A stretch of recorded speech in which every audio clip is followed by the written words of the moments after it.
오늘은 이렇게 하면 성공할 수 있습니다 라는 제목으로 말씀 전가하겠습니다. 우리는 다 하나님의 자녀입니다. 여러분 믿으십니까?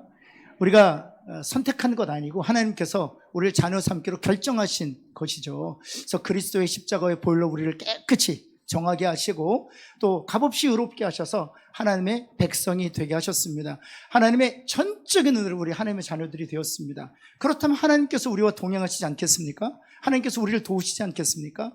그런데 우리의 삶을 보면은요, 어떤 사람들은 성공하는 사람이 있고 하나님의 자녀가 분명한데도 실패하는 삶을 사는 사람들이 있습니다. 왜 그런 것일까요?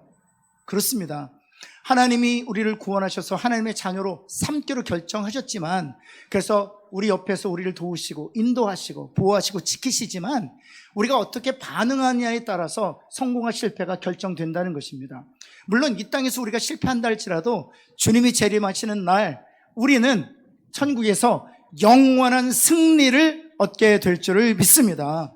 그러나 하나님께 저와 여러분을 구원하실 때 현세의 삶에서는 실패하는 삶을 살게 하시고 내세의 삶에서만 승리한 삶을 원하실까요? 아니요. 현세의 삶에서도 성공 방정식을 따라서 어떻게 하나님께 반응하느냐에 따라서 성공하기를 원하신다는 사실이에요. 여러분 오늘 그래서 제목을 이렇게 하면 성공할 수 있습니다 라는 제목으로 함께 말씀을 나누고자 합니다. 여러분 우리가 잘 아는 것처럼 오늘 우리가 읽었던 이 본문 느헤미야는 어느 시대에 태어났는가 하면 이스라엘 땅에서 태어나지 않았습니다. 유대인인데도 이스라엘 땅에서 태어나지 않았습니다. 그 이유는 BC 586년에 이 예루살렘이 바벨론이란 나라에 의해서 멸망했기 때문에 그렇습니다. 느부갓네살이라는 왕이란 이름을 들어보셨을까요? 철저히 망합니다. 예루살렘 성전도 다 회파되고 성벽도 돌 위에 돌 하나 남지 않고 완전히 훼손됩니다. 그리고 나서 유대인들의 방백들과 그 이스라엘 땅에 살고 있었던 모든 유대인들이 포로로 바벨론에 끌려가게 되죠. 여러분 그래서 바벨론 시대에 선제로 활동했던 사람이 다니엘이에요. 그런데 이 바빌론이라는 나라가 페르시아라는 나라에 의하여 멸망하게 됩니다. 성경에서 파사라고 번역되어 있는데요, 페르시아라는 나라에 망하게 됩니다. 그리고 나서 이 페르시아 시대 때 활동했던 선지자들의 이름이 소선지서에서 등장해요. 아마 여러분이 들어보셨을 거예요. 학개라는 선지자, 에스라라는 선지자, 그 다음에 스가랴, 스바냐라는 선지자, 다 이 페르시아 시대 때 활동했던 선지자 이름입니다. 이 느헤미야는 언제 태어났느냐? 바벨론이 멸망하고 나서 바로 페르시아가 사실은 고대 근동지방을 다스리고 있었을 때, 그때 포로 3세로 페르시아 땅에서 태어나요. 그런데 그가 고위 관료가 됩니다. 여러분 그 당시에 페르시아 왕권이 유다인들을 이런 고위 관료로 세울 수 있었던 그런 배경이 있었어요. 왜냐하면 이스라엘을 망하게 했던, 멸망시켰던 바벨론을 무너뜨리고 세워진 나라가 페르시아였기 때문에 이 바벨론의 왕권을 정치적으로 사실 이렇게 제어할 필요가 있었거든요. 그래서 바벨론 때에 잡혀왔던 유대인들 중에 지혜롭고 총명한 사람들을 고위 관료로 세움으로 바벨론의 왕권을 견제하려고 했던 것이죠. 그때 느헤미야가 고위 관료가 됩니다. 느헤미야의 직업이 무엇이었느냐 하면 술 맡은 관원장이에요. 술 맡은 관원장 하면 청와대에서 주방 정도 맡는 분 정도 생각하실 텐데 그렇지 않습니다. 술 맡은 관원장은 국방부 장관보다 또는 총리 대신보다 더 높은 지위의 직분이에요. 왜냐하면 그 당시에 왕들은 독사를 하도 많이 당해서 식음료를 담당하는 그런 장관들은 가장 최측근을 세웠습니다. 그런데 그 중에 술 맡은 관원장 하니까 술을만 전담한 것으로 생각하는데 그렇지 않습니다. 물, 그 다음에 음료수, 와인 전체, 왕이 마시는 이 음료와 관련된 전체를 관장하는 것이 바로 느헤미야였습니다. 이 느헤미야가 이렇게 총애를 받게 된 것이죠. 그러다가 그는 유대인이었기 때문에, 그리고 하나님을 경외하는 사람이었기 때문에 예루살렘에 대한 늘 관심이 있었어요. 하룻밤 하나님께서 그에게 사명을 주셨습니다. 어떤 사명이었느냐 하면 예루살렘 성벽을 세우는 사명을 주셨습니다. 여러분 실은 포로가 된 예루살렘이 멸망한 뒤로 사람들이 예루살렘 성전을 회복하고 성벽을 재건하는 일에 몇 차례 시도가 있었어요. 그런데 예루살렘이 586년에 멸망한 뒤로 정확하게 516년, BC 516년, 70년 뒤로 성전이 1차적으로 완공이 됩니다. 근데 성벽은 재건하지 못했어요. 왜냐하면 성전보다 성벽 재건은 더 큰 공사였기 때문에 불가능했었습니다. 몇 번의 시도가 있었지만 다 실패로 돌아갔어요.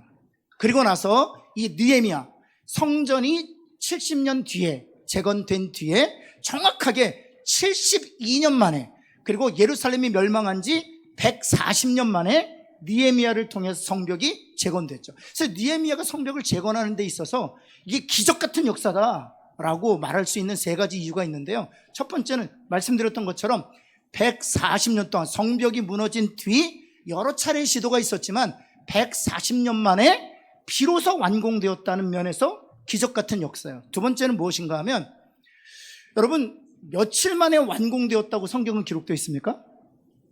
52일 만에 완공되었다고 되어 있어요. 이거 왜 기적 같으냐? 한번 제가 성벽을 보여드릴게요. 이게 이제 성벽인데요. 맨 끝에, 맨 위쪽에 연기가 모락모락 나오는 데가 있죠. 거기가 어딜까요? 예루살렘 성전입니다. 그럼 예루살렘 성전에 연기가 나는 부분은 어딜까요?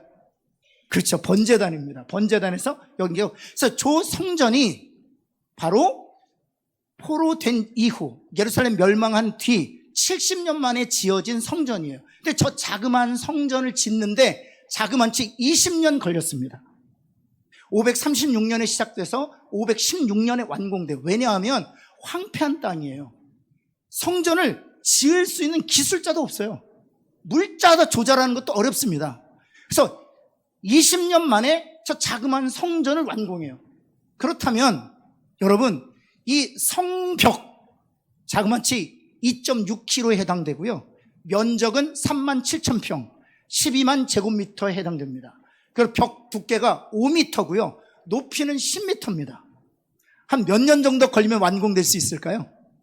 성전이 20년 걸렸는데, 물자도 없는데, 기술자도 없는데 몇 년이면 이 성벽을 건축할 수 있을까요? 그래서 140년 동안 그렇게 수많은 시도가 있었지만 성벽을 완공할 수 없었던 것입니다.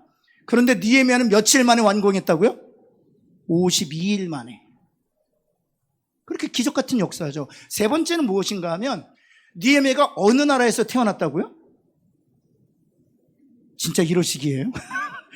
페르시아에서 태어났다고요. 페르시아에서. 그리고 고위 관료였다고요. 그런데 자기의 직업을 버리고, 그리고 미래에 보장된 자기의 삶을 버리고, 이 페르시아에서 예루살렘까지는 1200km 정도 됩니다. 그 당시 교통수단으로는 4개월 걸렸대요. 4개월 걸려서 지치고 지친 몸으로 예루살렘에 도착한 겁니다. 그리고 나서 예루살렘 주민들을 설득해서 성벽 재건을 하기 시작했어요. 정확하게 도착하고 나서 50일 만에 첫 삽을 뜹니다. 그리고 정확하게 100일 만에 성벽 재건을 완성해요. 별로 안 놀라시네요. 여러분, 그래서 이 느헤미야의 52일 동안의 성벽 재건은 불가능한 일이 가능하게 된 일이다라고 얘기하는 거예요. 여러분, 이 느헤미야를 통해서 우리에게 말씀하시고자 하는 것은 우리의 인생에서도 이런 성공의 열매를 하나님 주기를 기뻐하신다는 거예요. 그래서 이 느헤미야 4장은요, 이 성공 방정식이 기록되어 있어요. 하나님이 우리와 함께 하시지만 그동안 수많은 시도가 있었습니다. 심지어는요, 스가랴 선지자가 성벽을 완공시키려고 했지만 실패로 돌아갔어요. 그런데 느헤미야가 이 52일 만에 기적 같은 역사를 마칠 수 있었던 것은 느헤미야만의 성공 방정식이 있었기 때문이에요. 그것이 바로 4장의 세 가지 원리를 말해주고 있는데, 하나씩 하나씩 우리가 살펴보면서 우리 삶에 적용함으로 우리에게 맡겨주신 그 일 가운데 하나님 주시는 동일한 성공이 있기를 예수 그리스도의 이름으로 축원합니다. 첫 번째는 무엇인가 하면 믿음의 언어로 말하는 거예요. 옆에 있는 분에게 믿음의 언어로 말합시다. 한번 할까요? 이게 긍정의 언어하고는 좀 달라요. 긍정의 언어는 기초가 없어요. 근거가 희박해요. 근데 믿음의 언어는 확실한 근거, 확실한 기초를 가지고 말하는 것입니다. 여러분, 한 20일 정도 지났을 때, 성벽을 짓기 위해 첫 삽을 뜬 이후로 한 20일 정도 지났을 때 유대 사람들, 느헤미야와 더불어서 성벽 재건 사역에 동참했던 유대인들이 이와 같이 말하기 시작합니다. 4장 10절 말씀인데요, 우리가 읽었던 본문이에요. 유다 사람들은 이르기를 힘이 어떻게 되었다고요? 열심히 달려들어서 20일 동안 불철주야 일했는데 20일 지나고 나니까 힘이 다 빠졌다는 거예요. 그리고 힘이 다 빠졌기 때문에 흙무더기가 아직도 많거늘 이건 무엇인가 하면 성벽이 무너졌을 때 잔해가 생기잖아요. 그래서 그 잔해를 치울 힘이 더 이상 남아있지 않다는 거예요. 그러기에 성을 건축한다는 거예요? 못한다는 거예요? 못한다는 거예요. 20일 동안 열심히 일했지만 성벽이 무너진 잔해는 여전히 많고 우린 힘이 다 빠졌기에 성벽 건축하는 건 불가능하다 그랬다는 거예요. 뿐만 아니죠. 우리 11절 말씀, 우리 현대인의 성경으로 한번 이 말씀을 좀 보면은요, 여러분 잘 이해가 되실 거예요. 그때 유대 사람들은 몹시 지친 데다가 제거할 흙무더기가 너무 많아 더 이상 성벽을 쌓을 수 없다고 불평했다는 것입니다. 그리고 나서 11절에 또 어떤 불평을 하기 시작했냐 하면 우리 원수들이 우리를 살육할 것이고 우리의 역사를 그치게 할 것이다 그랬다는 거예요. 우리의 원수들, 산발락과 도비앗 같은 사람, 그리고 암몬 사람들, 주변의 이웃 국가들이죠. 그 다음에 아라비아 사람들, 아스도 사람들, 강대국들이에요. 그들이 우리를 살육할 것이고 그 결과로 이 성벽을 재건한 역사를 그치게 할 것이다 라고 말했다는 거예요. 여러분, 그러나 히스기야는요, 느헤미야는요, 동일한 상황에서 어떻게 말하고 있느냐가 중요해요. 한번 볼까요? 4장 20절 말씀인데요, 우리 한번 소원을 가지고, 저도 이런 언어로 말하기 없어서 이런 소원을 가지고 한번 노란색으로 하이라이트 한번 같이 한번 읽겠습니다. 시작. 아멘. 이런 언어가 저와 여러분에게 있기를 예수님은 축원합니다. 그럼 제가 묻겠습니다. 느헤미야는 두렵지 않았을까요? 느헤미야는 불가능하다 생각하지 않았을까요? 두려웠을 거예요. 불가능하다 생각했을 거예요. 그러나 말하지 않았다는 게 중요해요. 생각은 우리가 통제할 수가 없어요. 그러나 우리의 말은 통제할 수 있습니다. 때로는 불가능하다는 생각 들고 안 된다 싶지만 말은 우리가 통제할 수 있어요. 우리 하나님이 우리를 위해 싸우신다 라고 말할 수 있다는 것입니다. 제가 그 성경 중에요, 믿는 대로 된다, 이게 진짜 맞아요. 한번 따라해 볼까요? 믿는 대로 된다. 옆에 있는 분에 믿는 대로 됩니다 한번 할까요? 근데 이게요, 양쪽으로 다 맞아요. 안 된다, 불가능하다, 그럼 안 되고 불가능해요. 그럼요, 여러분, 왜 불가능하고 안 되는 줄 아세요? 안 된다고 믿었기 때문에, 그 믿은 대로 되기 때문에 안 되는 거예요. 불가능하다고 믿었기 때문에 불가능하다고 말하는 것이고 그 믿음대로 불가능하게 되는 거예요. 그러나 반대로 된다 믿고 말하면 되는 거예요. 가능하다라고 믿고 말하면 가능한 거예요. 그래서 주님 말씀하시는 거예요. 너희가 믿는 대로 된다 말씀하시는 거예요. 그래서 오늘 느헤미야를 통해서 우리에게 말씀하시는 것은 부정적인 생각이 떠오른다 할지라도 하나님이 우리와 함께 하신다는 그 분명한 사실에 기초하여 믿음의 언어로 선포하라는 거예요. 여러분, 야고보서 3장 6절 한번 말씀 볼까요? 우리 한번 노란색으로 하이라이트 한번 같이 한번 읽겠습니다. 시작. 혀는 삶의 수레바퀴를 불사른다. 이 혀라는 건 어떤 전제를 가지고 말하는 것입니까? 부정의 언어를 전제로 말하는 것입니까? 믿음의 언어를 전제로 말하는 것입니까? 그렇죠. 부정의 언어를 전제로 말하는 거예요. 부정의 언어를 말하기 때문에 삶의 수레바퀴가 어떻게 된다? 불사르게 된다는 거예요. 현대인의 성경으로 보면 이렇습니다. 볼까요? 혀는 우리의 생애를 어찌한다? 불태운다. 이 혀로 부정적인 언어를 사용하면, 불신앙적 언어를 사용하면 어떻게 된다? 여기서 생각을 말하고 있지 않아요. 우리의 마음을 말하고 있지 않아요. 우리의 말을 얘기하고 있어요. 우리의 말로 부정하면 우리의 인생 전체가 불태운다는 거예요. 그래서 이 말이 굉장히 중요합니다. 여러분, 하나님이 천지를 창조하실 때 무엇으로 천지를 지으셨습니까? 생각으로 지으셨습니까? 말로 지으셨습니까? 그렇죠. 38년 된 중풍병자를 베데스다 연못에서 주님이 고치실 때 생각으로 고치셨습니까? 말씀으로 고치셨습니까? 당연하죠. 나사로를 무덤 가운데 부르셨을 때 생각으로 부르셨습니까? 아니면 말씀으로 살리셨습니까? 말씀이 중요해요. 하나님은 그래서 하나님의 일을 하실 때 우리에게 주신 도구가 있어. 하나님이 사용하시는 도구가 있어. 그것이 바로 말이에요. 하나님은 오늘도 우리의 말을 통하여 하나님의 일을 하시는 줄을 믿습니다. 그래서 주님이 말씀하시는 거예요.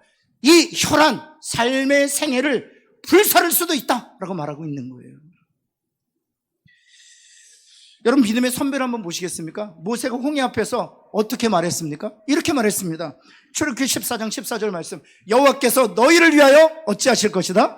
싸워요. 아무것도 없는데, 홍해는 가로막혀 있는데 아무것도 없어요. 그런데 여호와께서 너희를 위하여 싸우시리라. 믿음으로 말로 선포했다는 것이죠. 여러분, 여호수아는 가데스 바네아 가나안 땅을 앞에 두고 어떻게 선포하였습니까? 두려워하지 말라. 그들은 우리의 뭐라고요? 먹이라. 선포했다는 것입니다. 여러분, 다윗은 골리앗을 앞에 두고 이렇게 믿음의 언어를 사용했죠. 사무엘상 17장 40. 오늘 여호와께서 너를 내 손에 넘기신다. 여러분, 이런 언어가 저와 여러분에게 있기를 간절히 소원합니다. 자녀를 양육하다 보면 이 세상이 너무 악해요. 부모가 제가 30대 결혼한 젊은 커플들이 이런 얘기를 하는 걸 들어봤어요. 우리 교회에서는 없었는데 제가 예전에 섬기던 교회에서 목사님 자녀를 낳는 것이 너무 두려워요. 저 안 낳을래요. 왜? 세상이 너무 악해서요. 불가능하다고 생각하는 겁니다. 그럴 때 믿음의 부모인 우리들이 어떤 언어를 사용해야 됩니까? 안 된다, 불가능하다는 것이 아니라 하나님이 우리 자녀를 인도하실 것입니다. 하나님이 우리의 자녀의 앞길을 열어주실 것입니다. 생업과 일터도 역시 마찬가지입니다. 불경기라서 안 돼요. 다 안 되니까 우리도 안 돼요. 아니요. 하나님이 우리를 위하시면 길을 열어주실 줄을 내가 믿습니다. 하나님이 예상할 수 없는 형통하신 은혜를 오늘 우리에게 주실 것을 믿습니다. 그렇게 믿음의 언어로 선포하는 것이죠. 여러분, 1864년에 그 당시에, 지금은 우리가 마일이라는 거리 단위를 안 쓰죠. 지금 미국에서만 씁니다. 그 당시에는 유럽과 미국이 마일이라는 단어를 썼고요. 육상 중장거리에 1마일 경기가 있었대요. 1마일은 키로수로 환원하면 1.6km입니다. 그런데 1864년에 세계 신기록이 수립됐대요. 1마일 1.6km를 뛰는데 4분 59초. 그때 신문에 드디어 인간이 1.6km, 1마일을 뛰는데 5분대를 돌파했습니다. 이런 신문 기사가 났대요. 그리고 나서는 100년 동안 이런 이야기가 있었답니다. 인간은 절대로 4분의 벽을 돌파하는 것이 불가능하다. 그랬다는 거예요. 그래서요, 자그마치 100년 동안 단 한 사람도 1.6km를 4분 안에 뛴 사람이 없대요. 근데 놀랍게도 1952년에 외과 의사가 신체 구조를 조사해 보니 4분 안에 주파할 수 있겠더라는 거예요. 그 스포츠 저널에 인간도 4분 안에 1마일을 뛸 수 있습니다 라고 논문을 게재했대요. 그래서 많은 스포츠 선수들이 그 논문을 보면서 뛸 수 있겠네? 그리고 연습한 결과 2년 뒤에 3분 59초에 뛰었답니다. 지금은 세계 신기록이 몇 초인 줄 아세요? 현재 1마일 세계 신기록은 3분 43초입니다. 그리고 결승전에 1마일을 뛰기 위해서 선 사람들은 다 4분의 벽을 돌파해서 3분대 안으로 들어온대요. 그럼 무엇을 얘기하는 것입니까? 100년 동안 4분의 벽을 돌파하지 못했던 이유는 말 때문이에요. 사랑하는 성도 여러분, 우리 가정도 역시 마찬가지예요. 우리 세움과 일터도 마찬가지, 우리 교회도 역시 마찬가지. 이 마의 벽을 돌파하지 못하는 이유가 있다면 그것은 우리들의 언어 때문이에요. 우리 자녀를 보세요. 제가요, 3부 때니까 말씀드릴 수 있는데 저희 어머니가 저한테 늘 하시던 말씀이 있어요. 이 빌어먹을 놈, 그랬어요.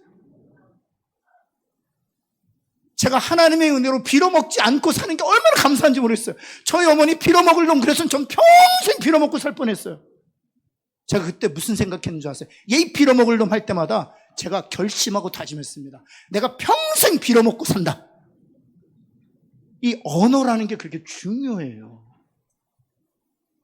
여러분, 저는 한번 제가 그 고등학교 때 제가 교회 학교에서 선생님을 만났는데 그 교회 학교 선생님이 저에게 이런 얘기를 해주셨어요. 신철아, 너는 진짜 좋은 목사가 될 거야. 너는 정말 하나님이 기뻐하시는 목사가 될 거야. 제가 저의 그 정체성에 대해서 되게 혼란스러웠을 때 제가 부목사 시절에 어떤 기도하시는 집사님이 저를 위해서 기도해 주시면서 저에게 이렇게 말씀하셨어요. 목사님은 다윗의 마음을 가지셨어요. 제가 얼마나 힘이 냈는지 몰라요. 아, 그렇구나. 여러분, 언어란 그래서 중요해요. 사랑하는 성도 여러분, 믿음의 언어로 말하는 저와 여러분 되기를 예수의 그름으로 다시 한번 축원합니다. 두 번째는요, 내가 하는 일이 주님의 일이라는 확신을 갖는 거예요. 내가 하는 일이 주님의 일이라는 확신을 갖는 것입니다. 여러분, 주님의 일이라고 할 때는 목사 또는 교회에서 직분을 맡아 사명을 감당하는 사람들이 주의 일이라고 생각하는 경향이 있습니다.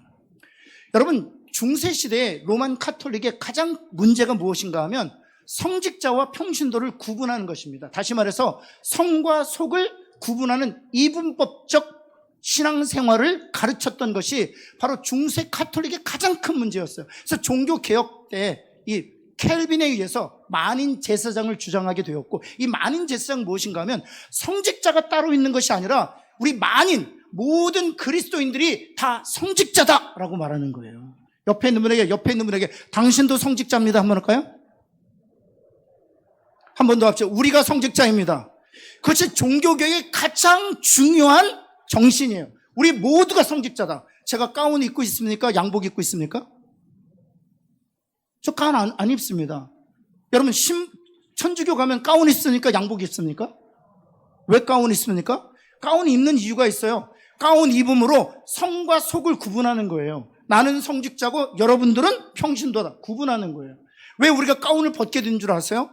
저도 여러분과 같이 평신도요, 우리 모두가 성직자라는 거기 때문에. 교회에서 사명을 감당하는 사람만 성스러운 일을 하는 것이 아니에요. 자녀를 양육하는 것도 성직자예요. 성스러운 일이에요. 거룩한 일이에요. 일터와 생업에서 선교사로서 부름받아 그곳에서 복음을 심는 것, 그것도 성직자로서 성스러운 일이에요. 여러분, 저는 종종 제가 청년들과 신혼 커플들을 섬길 때 자녀가 태어나면서 아빠와 엄마의 신앙이 완전히 무너지는 것들을 경험해요. 그러면서 심지어는 이 애 때문에 내 신앙이 망가졌다라고 아이를 보면서 원망하는 경우들이 되게 많습니다. 그것은 무엇 때문입니까? 성과 속을 구분하고 있기 때문이에요.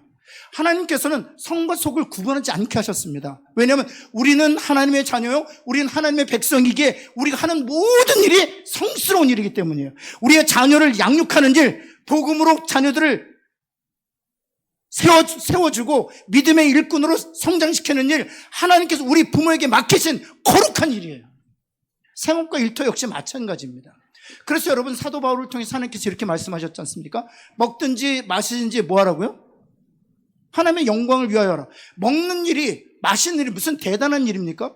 근데 먹는 일도 하나님의 영광을 위해서 하고, 마시는 일, 그 사소한 것도 하나님의 영광. 무엇을 말하고 있느냐? 먹는 일도 마시는 일도 성스럽고 거룩한 일이라는 거예요. 사랑하는 성도 여러분, 내가 하는 모든 일이 하나님께서 맡기신 일인 줄 알고 충성되게 잘 감당하는 저와 여러분 되기를 간절히 소원합니다. 자, 설거지 할 때에도요, 누구의 일이에요? 아내가 맡기신 일이 아니에요. 아내가 해야 할 일들을 제가 대신하는 게 아니에요.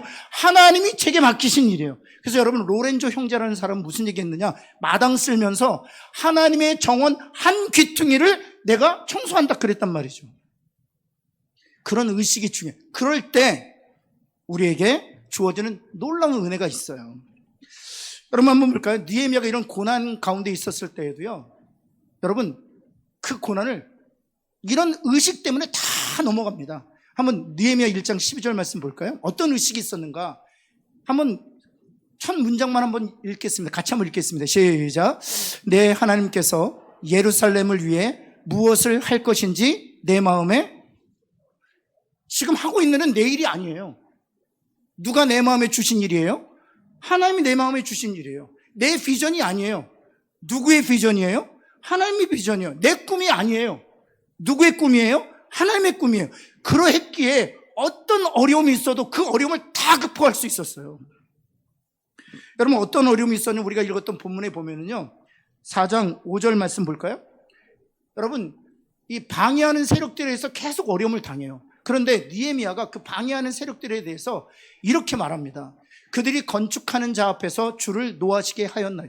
방해하는 세력들은 하나님을 방해한 적이 없어요. 건축하는 사람들 방해했지. 그러나 느헤미야는 그런 상황을 어떻게 인식하고 있느냐? 그들이 방해하는 것은 건축하는 자들을 방해하는 것이 아니라 건축하는 자들에게 건축을 맡기신 누구를 방해하는 것이다? 하나님을 방해하는 것이다. 따라서 건축하는 자들을 노하게 하는 것이 아니라 그 일을 맡기신 하나님을 분노케 하는 것이다. 왜냐하면 그 일이 누구의 일이기 때문에 자신의 일이 아니라 하나님의 일이라는 확신이 있었기 때문이에요. 여러분 종종 이렇게 주일을 하다가 또 자녀를 양육하다 생업하다가 어려움을 끼치는 사람들이 있어요. 그런데 그리스도인들이요 담대히 하나님께 징계와 심판을 요청하지 못할 때가 있습니다. 주의 일이기 때문에 이렇게 담대할 수 있어야 돼요. 하나님, 이 생업과 일터에 원수들이 있습니다. 그들을 징계하시고 그들을 심판하시고 그들의 죄를 도말하여 주옵소서. 이래야 되는 거예요. 우리 자녀들을 어렵게 하고 우리 자녀들을 방해하는 악한 세력에 대하여 우리는 주의 일이기 때문에 자신 있게 부모로서 선포할 수 있어야 돼요. 자녀들을 어렵게 하고 자녀들의 마음을 빼앗는 악한 권세들을 하나님께서 물리쳐 주옵소서. 담대하게 선포할 수 있어요. 교회 사역도 역시 마찬가지입니다. 왜냐하면 우리가 하고 있는 일이 주의 일이기 때문에요. 뿐만 아니죠. 여러분 느헤미야가 오해를 받습니다. 6장 6절로 한번 가볼까요? 소문이 나기 시작해요. 소문. 어떤 소문이냐 하면 내가 그 말과 같이 그 소문과 같이 무엇이 된다고 하는 소문이에요? 그렇죠? 느헤미야가 성벽을 짓는 것은 그 먼 여정을 거쳐서 지금 열심히 성벽을 짓는 이유가 딱 하나밖에 없어. 무엇이 되려고? 왕이 되려고. 저 같으면요 사표 씁니다.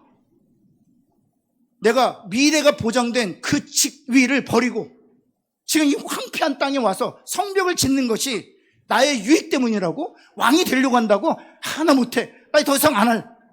그런데요 느헤미야는 그러지 않았어요. 어떻게 했느냐? 6장 9절 한번 볼까요? 그런 소문이 느헤미야를 두렵게 하고 그런 소문이 역사를 중지하게 할 것 같지만 그가 무엇이라고 고백하느냐? 하나님, 내 손을 힘있게 하여 주옵소서. 이렇게 기도할 수 있었던 것은 그 일이 내 일이 아니라 그것이 나의 비전이 아니라 하나님의 일이요 하나님의 비전을 확신이 있었기 때문이에요. 사랑하는 성도 여러분, 지금 내가 하고 있는 일들이 하나님이라는 확신을 가지고 사시기를 예수 그리스도는 축원합니다. 그럴 때 5가지 유익이 있는데 한 가지 짧게 보면은 첫 번째, 주님께서 도와주실 것을 확신할 수 있어요. 내 일이 아니니까 누가 도와주실 거예요? 주님이 자녀를 양육하는 일, 하나님이 내게 맡기신 사명이기에 하나님께서 지혜도 주시고 하나님께 힘도 주시고 하나님께서 능력도 주실 줄을 믿습니다. 그럼 두 번째, 자신감을 가질 수 있어요.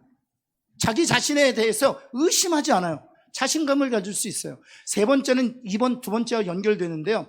같이 한번 읽을까요? 시작.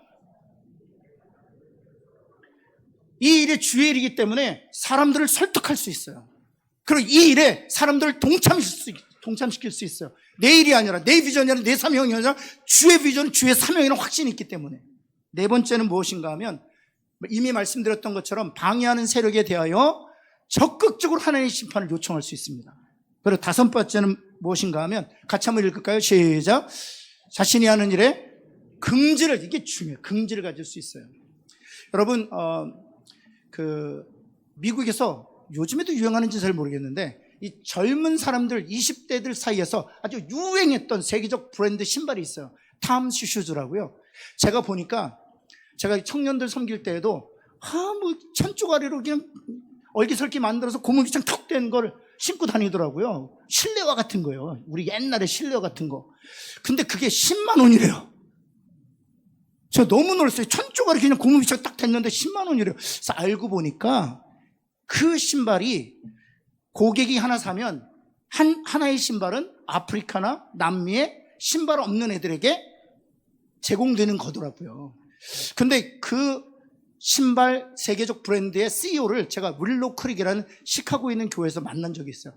서로 만난 건 아니고 강연자와 청중으로 만났어요. 한 7,500명 중에 저는 한 사람이었는데 그 강연을 듣는데 그 신발을 창업한 이유가 있어요. 28살 때 저 남미에 있는 아마존에 가서 선교를 하는데 신발 없이 돌아다니다가 가시에 찔리고 나무에 찔려서 파상풍에 걸리고 결국에는 두 발 다 잘리고 심지어는 생명까지 잃어버리는 애들이 너무 많은 거예요. 그래서 내가 신발 사업을 해서 신발을 신겨줘야겠다 하고 신발을 창업한 거예요. 그래서 세계적 브랜드가 된 거죠. 그런데 그 신발을 신겨줘야 되지 않습니까, 누가? 그래서 이 회장인 그분이 신발을 직접 들고 가서 아이들을 신겨주기 시작했어요. 그런데 그 시카고 윌로크리처에서 그 CEO가 이런 얘기를 하는 거예요. 1년 365일 동안 아프리카나 남미 오지에 가서 신발 신겨주는 사역을 하는데 임원들만 가지 않는데요. 타이피스트도 가고요. 그 다음에 생산 라인에서 천 자르고 본드 붙여서 바닥 밑창 붙이는 생산 라인 낸 직원들도 다 간대요. 또 뿐만 아니라 청소부 아줌마도 간대요. 그리고 공장을 지키는 경비원도 간대요. 그래서 모든 회사 사람들이 1년에 10일 정도 그 사역에 휴가는 따로 빼고 10일 정도 주어서 그 사역에 동참시킨다는 거예요. 여러분, 그게 예산이 얼마나 드는 줄 아세요? 전 직원이 가서 신발 신겨주는데 아프리카 어느 곳을 가려면 비행기를 3번 갈아타야 돼요. 그리고 열흘 동안 숙식을 다 해결해줘요. 그럼에도 불구하고 그 일을 하는 이유가 있어요. 왜 그런 줄 아세요? 청소부 아주머니도 타이피스트도 생산 라인에서 가위로 천 자르는 분들도 이 거룩한 일에 동참하고 있다는 사실을 알려주기 위해서. 그리고 이 거룩한 일은 사실 하나님께서 받은 사명이잖아요. 그 모든 사람들이 주일에 참여한다는 것을 알려줘요. 그래서 다녀오면 사람들의 눈빛이 다르다. 청소를 해도 돼요. 콧노래를 부르면 청소한대요. 왜냐하면 그 주님의 일에 내가 동참하고 있다는 분명한 확신이 있기 때문에. 사랑하는 성도 여러분, 우리 그리스도인들에는 가치 없는 일이 없어요. 우리 그리스도인들에게 모든 것이 의미가 있고 모든 것이 가치가 있는 일이에요. 왜냐하면 주님께서 맡기신 일이기 때문에. 주님께서 맡기신 일인 줄 확신하고 우리에게 주어진 현재의 삶에서 최선을 다하는 저와 여러분 되기를 예수 그리스도는 축원합니다. 그 성공의 원리 두 번째, 마지막 세 번째는요. 다 같이 한번 따라해 볼까요? 낙심하지 말고 기도합시다. 한번 할까요? 정확하게 하면 낙심할 때 기도합시다예요. 옆에 있는 분에게 낙심할 때 기도합시다. 한번 할까요? 어떤 분들은 목사님 언제 기도해요? 제가 알려드릴게요. 낙심할 때 기도하세요. 낙심이 시간을 정해놓고 찾아오나요? 혹시 낙심이 9시 15분에 찾아온다. 그러다가 12시 30분에 찾아온다. 뭐 그렇습니까? 아니요. 낙심은요. 밥 먹다가도 찾아오고요. 깊은 잠에 빠졌는데 벌떡 일어나서 낙심이 찾아와요. 근데 그때가 뭐 할 때다? 기도할 때다. 기도할 때다. 여러분, 생각을 깊이 하면 궁상을 떨게 되어 있습니다. 한번 따라해봐. 생각을 깊이 하면 궁상 떤다. 생각을 깊이 하면 궁상 떱니다. 그래서 낙심이 찾아올 때 생각하지 말고 뭐 하라는 겁니까? 기도하라는 거예요. 낙심이 탁 찾아오잖아요. 그땐 시그널, 하나님이 지금 나에게 기도를 원하시는구나. 그걸 무릎 꿇고 기도하는 거예요. 한번 여러분 보시겠습니까? 지금 제가 계속 이야기를 하면서 느헤미야와 유대인들이 어려움을 당했다고 했는데 그 어려움의 그 근본적인 이유가 무엇인가? 바로 여기에요. 4장 7절. 그 어려움이 무엇인가? 4장 7절. 산발락과 도비아와 아라비아 사람들과 암몬 사람들과 아수르 사람, 주변 강대국들이죠. 예루살렘 성이 중수되어 그 허물을 한 20일 지나가서 예루살렘 성벽에 윤곽이 드러날 때 4장 8절 한번 볼까요? 다 함께 꾀하기를 예루살렘에 가서 어찌하자? 치자는 거예요. 그걸 요란하게 하자는 거예요. 성벽을 중단하게 하자는 거예요. 그래서 유대인들이 그들이 우리를 사륙하고 그들이 우리의 역사를 그치게 할 것이다 이렇게 부정적으로 말했던 거예요. 그런데 이 분명히 낙심될 수 있는 상황에서 9절 말씀 한번 볼까요? 9절 말씀. 느헤미야가 선택한 것이 무엇이냐는 거예요. 우리 하나님께 뭐 했다? 기도했다는 겁니다. 기도할 때 응답을 한번 보여드릴게요. 4장 15절 말씀입니다. 4장 15절 말씀. 어떤 응답을 주셨느냐? 하나님이 그들의 꾀를 어찌하셨다?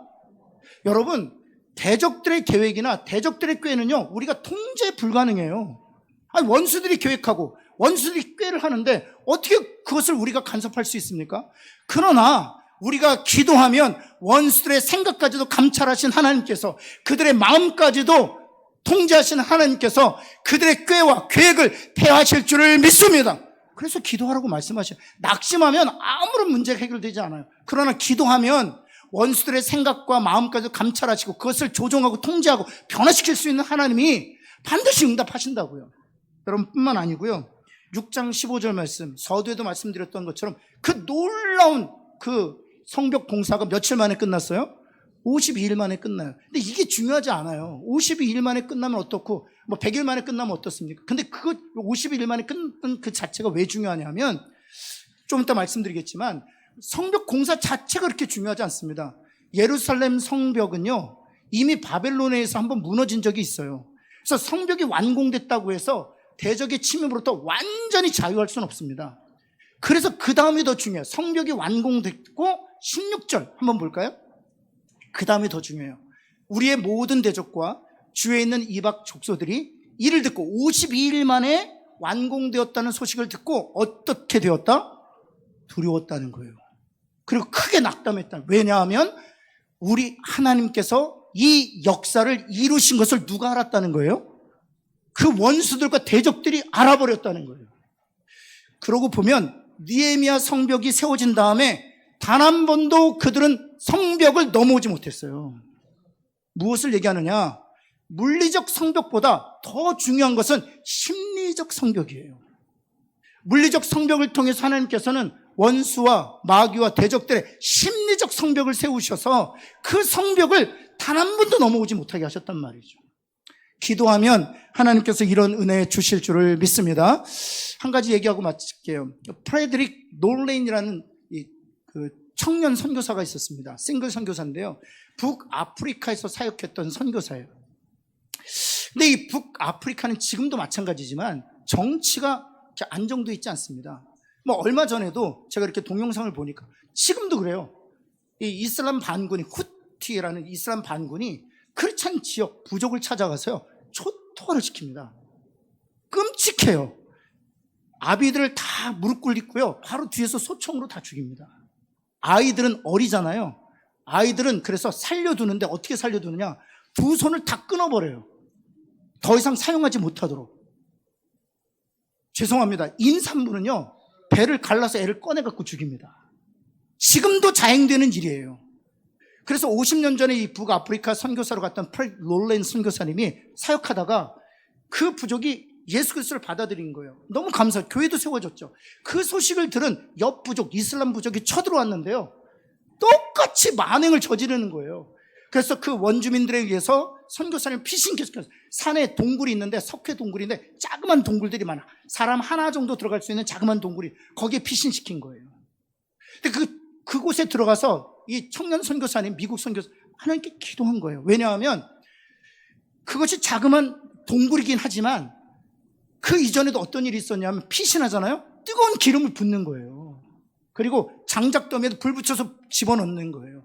들어가면 죽거나 뛰쳐나오거나 둘 중에 하나죠. 그런 일들이 비일비재했었기 때문에 들어갔어도 기도했던 거예요. 하나님, 지금 이 순간 순교해도 저는 괜찮습니다. 하지만 주님 저에게 맡긴 사명이 아직도 남았다면 저의 생명을 보존하여 주옵소서. 간절히 기도했어요. 그것이 바로 12시 정오 지나서요. 그런데 놀랍게도요, 거미가 하나 나타나더니 그 정오 지난 그 떼약볕에 거미줄을 치기 시작하더래요. 그리고 나서 이제 발자국 소리가 들고 웅성웅성 소리가 들면서 이곳저곳 장대 쑤시고 기름 붓고 막 그러더라는 거예요. 이제 자기 앞 동굴에 딱 멈춘 거예요.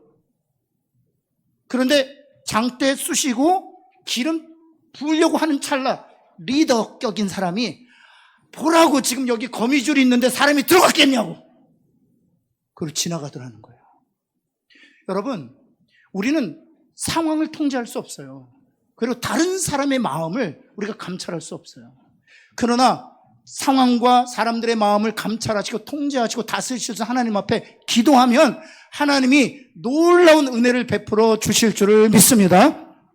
우리 기도하겠습니다.